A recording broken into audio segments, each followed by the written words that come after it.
We're taught to read and we use language and writing and reading all of our lives. But we don't realize that there is something in front of us the whole time. That physical manifestation of type is a real thing we become blind to. Just as we speak with cadence and emotion and rhythm, the visual manifestation of language has just as much capacity if we learn how to see it. We can go to the very micro, atomic level of type design. How do we construct negative and positive space of shapes to communicate not just legibly, but beautifully and effectively to particular contexts? That's what type design deals with.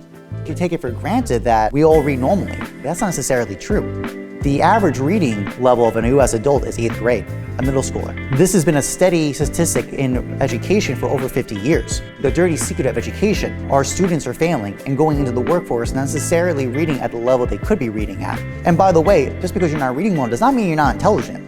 There can be perfectly intelligent people, have great conversations, have amazing topics, be creative, and may have conditions like ADHD and dyslexia that were never diagnosed and even knew they had. The test has 4 passages you're going to read. 2 of them are at a purposely 3rd grade level, super simple. 2 of them are purposely hard. It's the text level of Supreme Court abstract. When you take the test, we need to get you in camera. Our eye tracking technology is detecting your face. Readable technology started originally an email from an educational therapist named Dr. Bonnie Shaver True. She had reached out to me about working with me to develop a font called Lexan that improves reading for children with dyslexia. I was so inspired by her research and work. The question came to my mind, how do we know which font works for each individual? This led to me investigating eye tracking technology. Basically that there are specific eye movements that can be measured objectively, that we can know things about the reader by their eye movements.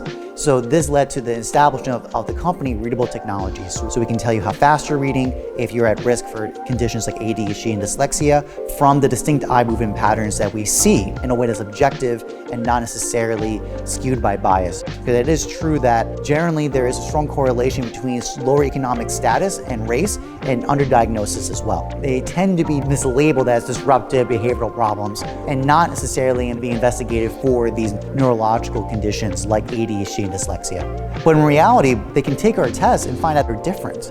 They have a superpower. They have some power of creativity and insight that's unique to them. And our technology can reveal all of this.